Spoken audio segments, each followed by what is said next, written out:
Hi, I'm Elizabeth Cantey. Welcome to another episode of Living Enlightened Every Day. Today we are exploring yet another idea of surrender. That is surrendering that false sense of separation, the ego, and living from the self.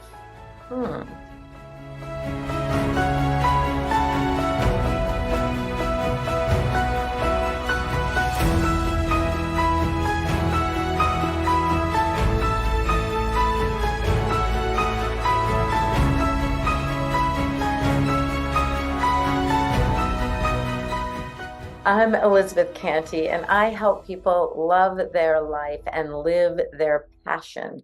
It's what I'm passionate about.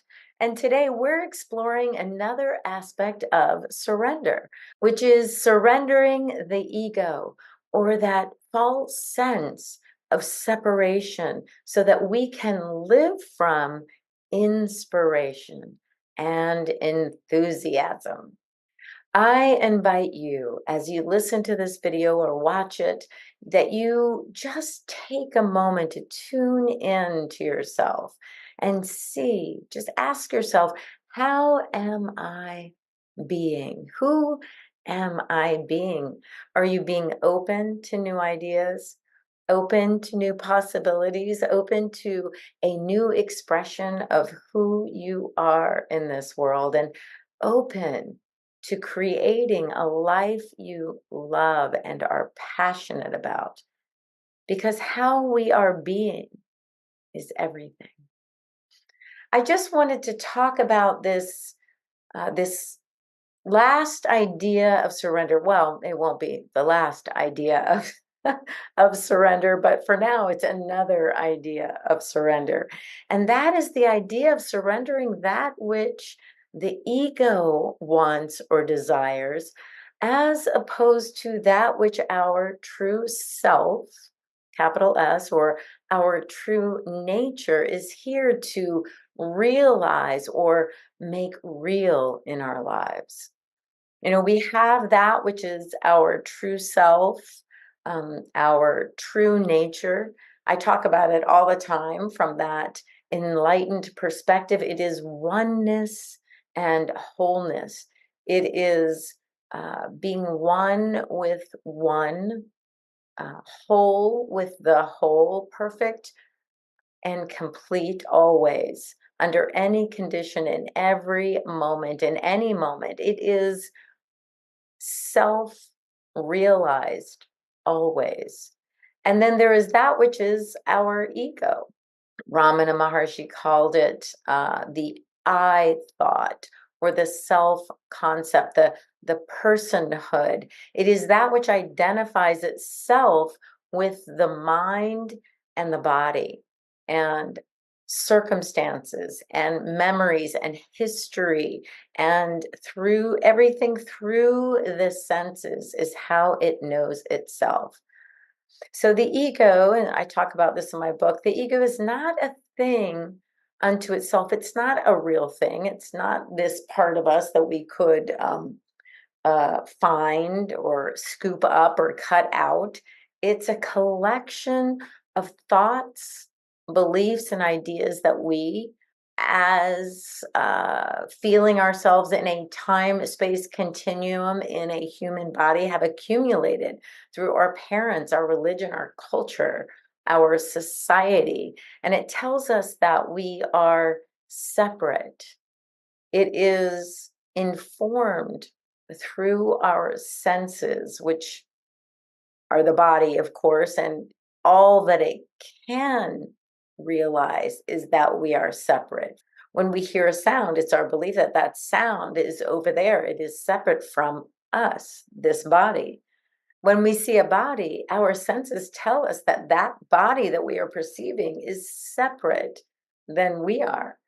And we've identified the fact that our God, in most cases, that entity that we believe is creator of this world and of ourselves, is at an infinite distance from who and what we are, because this is not God. God must be way up there, out there. It is the ego, it's our false sense of separation. It's false because as we sink into the truth of our being, which, as Jesus tells us, it is within, it is at hand now. We go into our closet and we sit still and we know. We move into non duality. We begin to understand that there is only one essence. Every religion has this idea at its core. There is only one life, one God, one spirit, one thing. And we call it God, Allah, Brahman, consciousness, the unified field, infinite creativity, and more and more and more names. They're all just symbols of one, not two. Oneness, not duality. In my life, to experience the peace that passes all understanding is to give up, you surrender the needs and desires of the ego. And it's important then to distinguish between what are the needs and desires of the ego as opposed to any other need or desire, right? Uh, I distinguish between that which is something that this separate sense of being wants or needs versus our highest self expanding and moving, always expanding towards our highest good and the highest good of everyone around us. It is our, I call it self expression with a capital S. You know, Jesus said, seek first the kingdom of heaven, and all else will be added to you. My take on this, as I describe it in a couple of podcasts and in my book, is the highest law of attraction that there is. For me, it's also the simplest. And that is that as we turn within, you know, Jesus said, the kingdom of heaven is within, it is at hand now. He said, go to your closet, pray, and be silent. And it is in that silence, in that space of what we could call meditation, that we sense and know ourselves as unlimited and eternal. We are whole, perfect, and complete. As we rest in that silence, we realize that there is nothing else, nothing other than. There is a moment of eternal, timeless perfection.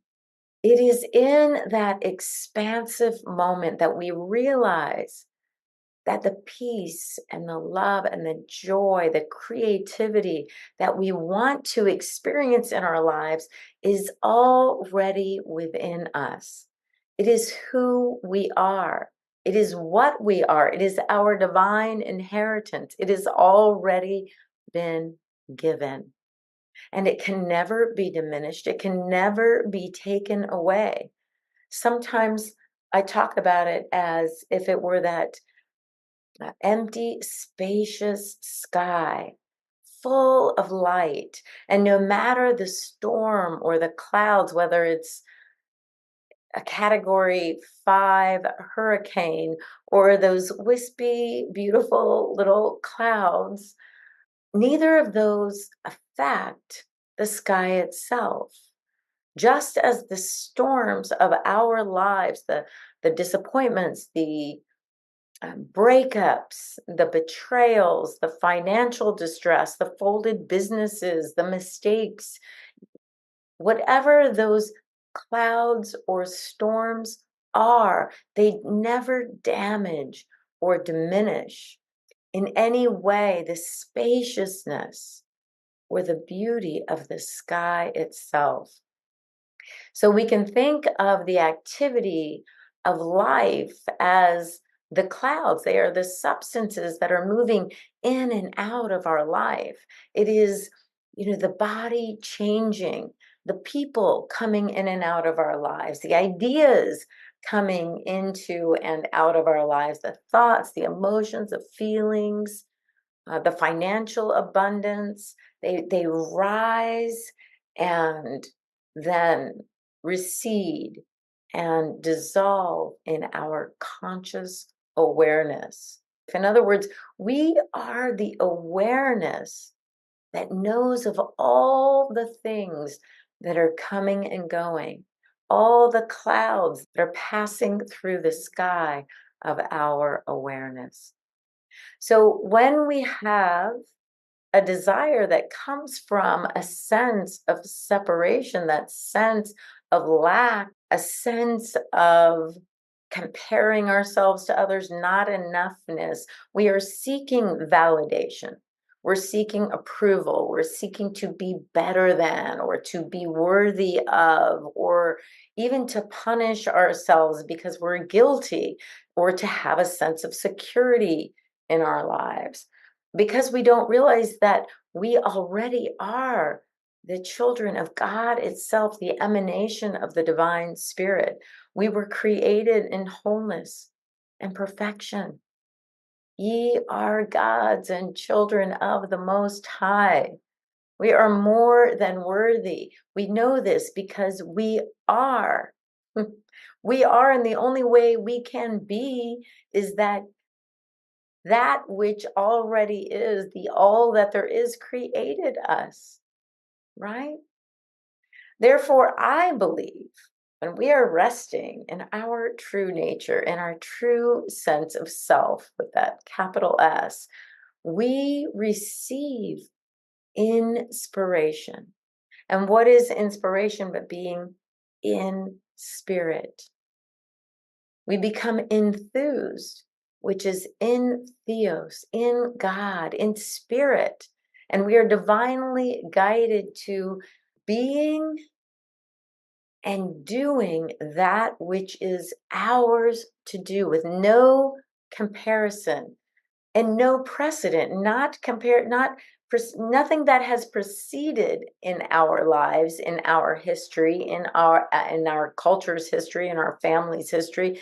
None of that has any relevance on what we can do or should do or are capable of doing. In other words, we are free as we surrender all of that to allow what is new and inspiring. And we get that energy that we call enthusiasm to do that which we are called to do. All it takes is to be still and know. Isn't that crazy? We don't need another degree. We don't need to learn another software system. We don't need to change anything except providing ourselves with the time, the energy, and the space to be still and know that I am God. We have been given these words over and over and over again by every spiritual teacher who has ever walked this planet, and some that are transmitting through channels and channeling. We're asked to be still and know.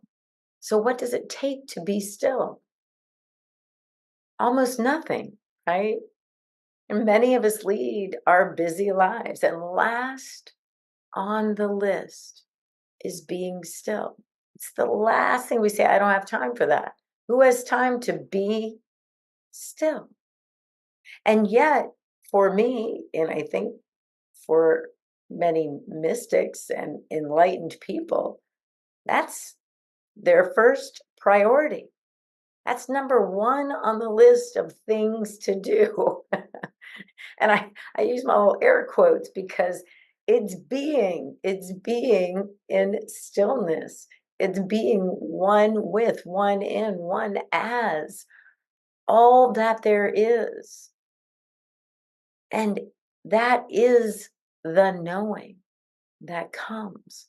It is from this sense of no thingness, no history, no past, no thought, no beliefs, no concepts, no ideas, freedom, surrendering to that space, that timeless, spaceless, emptiness, fullness, paradoxical. I have no other word but space, beingness, presence. It is first and foremost. I think because of our conditioning, because of our culture in particular, because of our families, because of all that we were taught to do in school is to do and to do a lot and to always be doing, accomplishing, beginning, fixing, and ending things. But I believe with all my heart, and I have experienced this personally in my life, that being still and knowing the truth of who I am guides and directs me more fully, more completely, more easily, and effortlessly to my highest good. I surrender. I surrender that constant conditioning of the ego that tells me I have to do this, work hard, get the degree, work hard, get married, have 2.4 kids and a dog and a white picket fence, and work hard. Take 2-week vacations every year, work hard for 50 years so that I can retire and then relax and have fun. I mean, most inspirational stories that I hear that are meaningful to me are stories of people who have listened to their heart and against the conditioning of their head, who have fulfilled their dreams, because it is in living their dreams, loving their life and living their passion, that they are happy regardless of how the world judges their circumstances. But let's face it, when we see happy people, we all want that. I've never met anyone who says, I don't want any more happiness in my life. I don't want any more joy. I don't want any more peace. I don't want any more health. I don't want any more creativity. I don't want any more love in my life. I've never met that person. Have you? It's in following our bliss in every moment that we live a happy life. We find that 10 years or 3 years or a year, we don't let that time go by and say that was a miserable 5 years working in that company with those people, or doing that job, or not doing this other thing that I know I am inspired to do. When we follow our bliss, we are happy. When we surrender all the ideas of what we should do, what we must do, what we have to do, what is expected of us to do, then we are free. Free, free, free to be who we were always meant to be, this unique and creative, happy, joyful, peaceful, loving person. And this is probably the hardest surrender, right? Because everywhere we look in our society, it's still telling us to follow this formula. And if we follow this formula, one day we'll be happy. If we work hard, if we get married, if we have 2.4 kids, one day we'll be happy. One day we'll be rewarded. But the fact is, or the truth is, the truth is, we can be happy at each and every moment that we choose happiness. We can be in love and experience love each and every moment that we choose love. We can be peace and experience peace in each and every moment that we choose to surrender to peace. It is who and what we are. It is within. It is right here, right now. We can make a list, and I recommend it, of all the things that we want: the red Ferrari, the house on the ocean, the new relationship or the better relationship, the new job, retirement, the country club membership, a new boat, whatever it is. We want it because we think ultimately that it will make us happy. I'd be so happy driving in my red Ferrari. I don't even know what a red Ferrari looks like, I don't think. But whatever that is for each of us, the house on the ocean, I know what that looks like. I'll be so happy when I'm living on the house on the ocean. But what does that lead us to? That I'm not happy now. That's literally what we're telling ourselves. I'm not happy now. I'll be happy when I get the house on the ocean, or the bigger house, or the bigger apartment, or the new car. I'll be happy with something outside me will make me happy. Whatever it is, we want it because we think it will make us happy. The ego can only believe that something outside of it will make it happy because it can only conceive of itself as separate. It is separate from joy, peace, love, and happiness. It is literally a sense of separation. It can never be a sense of wholeness. Therefore, when we surrender the ego, the conditioning, the past beliefs, then we are able to experience the love and the joy and the peace, the creativity that we are right here and right now for no reason. It's because it is who and what we are. The amazing thing is that also when we become empty from past conditionings, as we surrender into the no thingness, the vast, empty, spacious sky, we become from that silence, from that stillness, we become inspired and enthused. New ideas come. And when we act on these new ideas, whether they are simple, like call your mother or call a friend from college, or whether they are big ideas, like get your car and drive to the retreat in Sedona, we're guided and directed into an expanded way of being. And the synchronistic events that happen because we are acting on an inspired thought. And our energy is that of enthusiasm. It is the creative energy. We are attracting to us that which we need to fulfill. Sometimes we don't even see what the point of the journey is, but we're taking one step. It's like when you drive from Ponte Vedra Beach to Sedona, and it's the middle of the night, your headlights can only see so far. They can only see, the curve in the road or a couple of 100 feet, whatever that is. We don't have to see the end. We just have to see the next step, the next turn, the next uh, crossroads. That's all we need to see when we're in that place of surrender, surrendering to the inspired thought, being open, being surrendered, being in love and peace and in joy. We're guided and directed into that expanded way of being. And what I mean by that is more love, more peace, more joy, more creativity. And that more is just compared to what we were last year, last month, yesterday. Who doesn't want that? Isn't that really what we're always seeking? More love, more peace, more joy, more creativity, more abundance, more health, more wealth, more well-being. Isn't that why we're doing anything?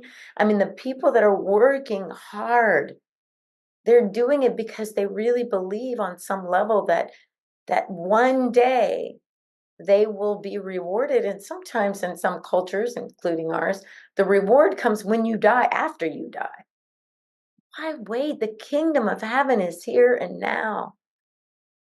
When we are guided and directed by the ego, it is by definition not spirit directed. We are not guided by the divine. The ego can only know history. It can only know what has happened before. It can only know what we've known before. True inspiration comes from the unknown, the unexpected, the unrealized. So I invite you this week to get out a journal, spend some time being still and knowing the truth of your being, your true nature. In this stillness, there is that voice that is so clear. It's so simple and so powerful. And yet, as I've spoken about, sometimes it's so unfamiliar that it is uncomfortable. And we have learned to doubt it. We've learned to say, that's silly. That's a silly idea. And so we don't pick up the phone. And so we could never know what could have been. But I'm inviting you to step into that which is uncomfortable. I talked about it last week or the week before, that being uncomfortable is just another feeling to surrender to. Allow yourself to be uncomfortable. It is in that place where miracles happen because it's unknown, unfamiliar. Let's step into the miracle, surrendering the sense of separation, the sense of lack and limitation, the sense of not being worthy, of not deserving, of not being enough. We surrender it all. We become still and know. And in that knowing, miracles happen. I invite you this week to surrender. Surrender again and again and again. It's okay if it's uncomfortable. Surrender that. Just be still and know I am with you always. And allow in that silence, that voice, the divine guidance that is who and what you truly are, to lead you to more love, more laughter, more joy, more peace, more clarity. Love your life. Live your passion. If you like this, please hit like and subscribe and share it with a friend. Maybe they are ready to love their life and live their passion like you. Peace.